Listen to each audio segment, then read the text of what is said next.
Josh, hello. Nice to meet you. Nice to meet you too. Welcome to the Tower of London. Yes, I've never been here before. Yeah, it's kind of imposing, isn't it? It sure is. It's almost 1,000 years old, and it was built as a royal fortress and a palace, and it also became a prison. I understand that you can tell me a little bit more about Thomas Norton, my 12 times great-grandfather, and his examination of some of these prisoners. That's right, he was quite busy here in the time of Elizabeth I, and I've got a few things I want to show you. We need to go past the Bloody Tower here and onto the Wakefield Tower, so let's go. All right. Can you imagine being a prisoner here? It would not have been nice. I would have been terrified. I was a little scared walking in here by myself.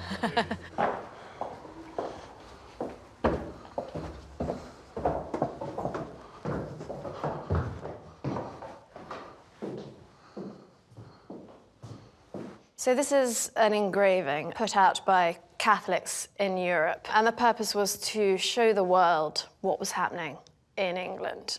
So if I could just direct you to the text here, it's in Latin. You can make out what it says. Tormenta, something inflict, torment, torture.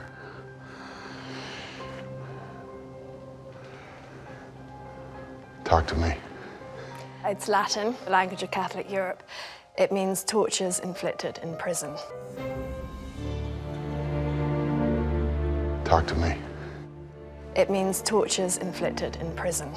Not only were Catholics being persecuted, but they were also, at the most extreme level, being physically persecuted. They were being tortured.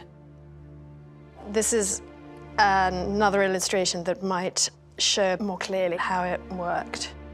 You will see a man on a contraption known as the rack. It's also right in front of you as a replica. The prisoner's wrists would be tied to the top, his ankles would be secured at the bottom, and then the ratchet would be pulled and his body would be stretched, often until his limbs were dislocated. Oh my God. So they would pull the arms off or just dislocate? Usually they would just dislocate. Sometimes they would pull from their sockets. Often it was just enough to threaten the rack or to show them the rack. And the idea was just to get them to talk? Yes. To talk about any plans for assassinating the Queen? Exactly right. So Thomas Norton, would he have been the one torturing the prisoners? He wouldn't have pulled the ratchet himself, but he would have been in the room, overseeing the entire interrogation. So he may not have handled the rack, but you might think there is blood on his hands. It's barbaric. So if I could just direct you to the text here, if you can make out what it says near B. Nortonus, I'm guessing that's Norton. So do we know how old he would have been at this point? He would have been around 50. Archicarnifex? What is that? It basically means the arch butcher, the chief executioner. So for the Catholics in Europe, Norton was the arch villain. He was also known as Rackmaster Norton. What? This is not what I was expecting to hear. No, I'm sure. I'm a little disgusted by it, I'm not gonna lie.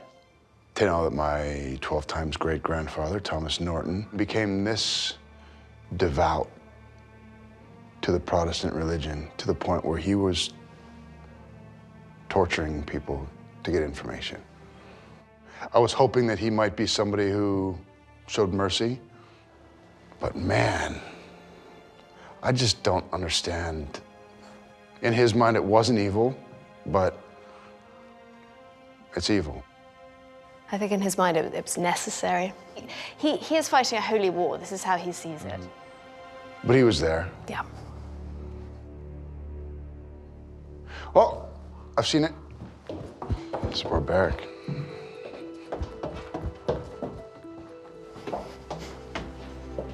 I don't care how strongly you believe in something. You just don't do that to another human being. It's inhumane.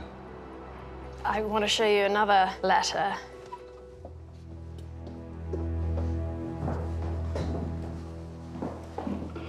I actually have a letter that Thomas wrote while he was in the tower here to the Earl of Rutland. If you want to read just this bit here.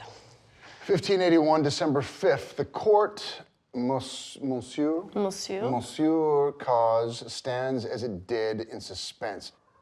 Mr. Norton, the great Parliament man, is committed for his overmuch and undutiful speaking touching this cause.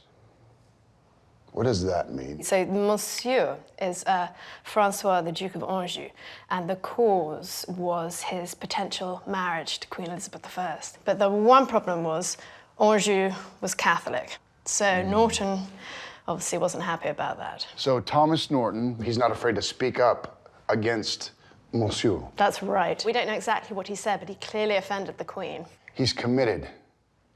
What do you mean he's committed? He is physically committed to prison. Oh, he was committed to prison Yeah. for speaking out against this marriage. Yeah, she actually sent him here to the Tower of London.